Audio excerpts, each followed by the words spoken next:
Salut les boss du fitness. Bon, allez, je vous fais un petit live rapide ce matin, enfin fin de matinée, un peu impromptu, toujours à la dernière minute, parce que j'ai pas mal de questions en ce moment sur Cédric, qu'est-ce qu'on doit faire pendant ce Covid. Alors, je vais avoir des notifications, je suis désolé.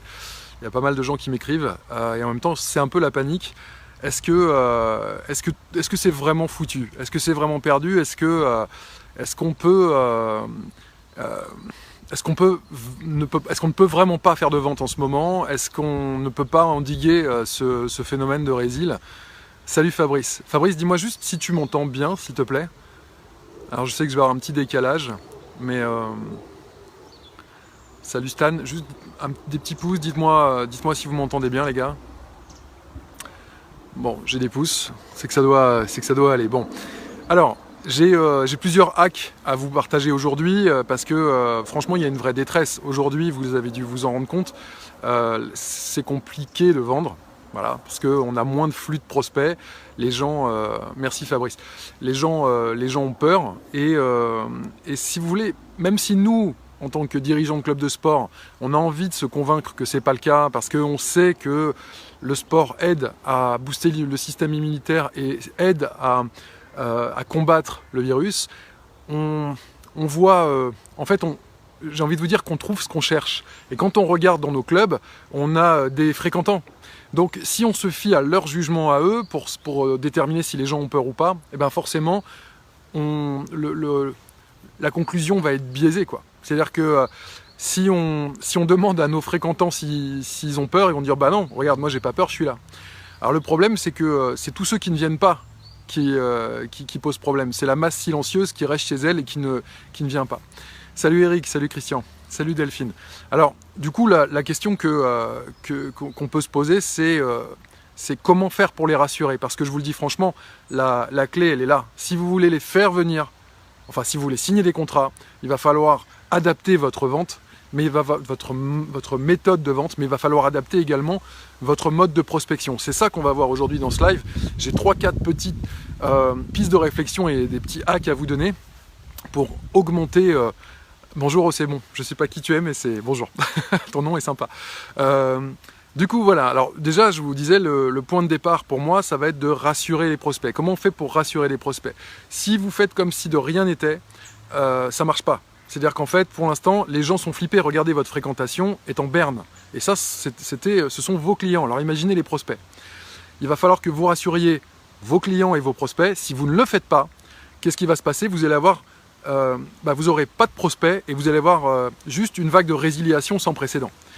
Alors je vais vous donner, pour commencer, le petit hack de Stan Martin de Jinko Sport. J'ai trouvé ça tellement malin que j'avais envie de le partager avec vous ce matin.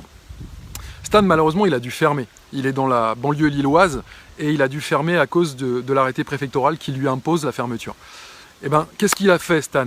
Stan, il s'est dit, il est très créatif. Il a dit déjà au niveau de la prospection, j'ai le droit de recevoir des enfants. Donc, et si j'axais ma communication, hop, j'ai une notif, si j'axais ma communication sur les enfants. Et donc là, il est en train d'aller prospecter les enfants. Bon, ça c'est intéressant, mais c'est pas vraiment le coup de génie qu'il a fait, je trouve. C'est qu'il a fermé son club, sagement, et salut Julie. Et en fait, qu'est-ce qu'il a fait? Il a décidé d'appeler tous ses fréquentants, alors à 45 jours, mais en réalité vous pouvez le faire même ne serait-ce qu'à 30 jours, de les appeler réellement pour leur dire simplement « Salut, c'est Stan, on doit fermer, mais on a envie de t'aider. Tu dois absolument continuer le sport, Peter. Tu dois le continuer chez toi. Et moi, je suis là pour t'aider à le continuer chez toi. Alors voilà ce qu'on a mis en place. On a mis en place des cours en ligne. Tu vas pouvoir nous contacter sur WhatsApp, sur le groupe qu'on a mis en place à cette fin. Et est-ce que je peux faire quelque chose pour toi ?» Et là, en fait, pourquoi c'est génial ce qu'il a fait? Parce qu'il est en train de garder un lien avec ses clients et que ses clients, non seulement ils vont pas résilier, on ne peut pas résilier après ça, c'est impossible. On ne tire pas sur l'ambulance, vous le savez, et on ne peut pas... là, Stan, c'est plus le dirigeant d'une salle de sport qui a fermé et qui s'engraisse sur le dos de ses adhérents. C'est pas ça.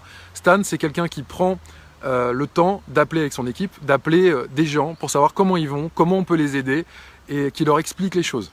À partir de ce moment-là, Stan n'a plus de résiliation.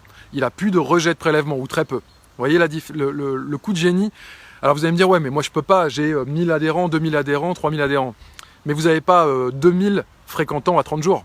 C'est pas vrai. En fait, ce que vous voulez là, c'est de toute façon, vous aviez des dormants, ceux-là vous n'y touchez pas.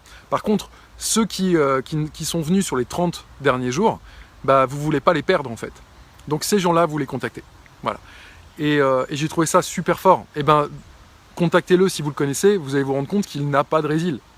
Il a dû fermer et les gens le laissent tranquille. Voilà. Donc la première chose déjà, vous voyez, c'est de modifier votre façon de travailler, que vous fermiez ou pas d'ailleurs, parce que vous pouvez tout à fait le faire.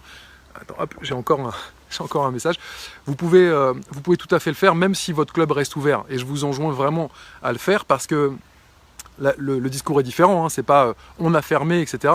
Mais c'est prenez des nouvelles, prenez des news de vos fréquentants, montrez-leur que c'est le moment. C'est le moment d'être solidaire, de continuer à faire du sport. Montrez-leur que vous prenez des nouvelles d'eux et je vous assure que vous allez créer un lien. Profitez-en en fait, faites-en une opportunité. Ok. Donc ça c'est une première chose que je trouve forte. Dites-moi en commentaire si c'est pas fort. Moi je trouve ça super fort ce qu'il a fait.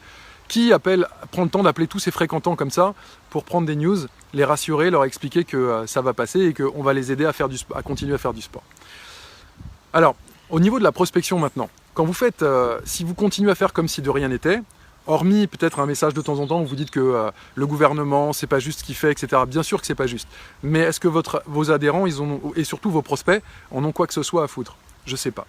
En tout cas, peut-être que vous allez me dire, oui, moi, c'est important pour mes adhérents, c'est important pour mes prospects, peut-être.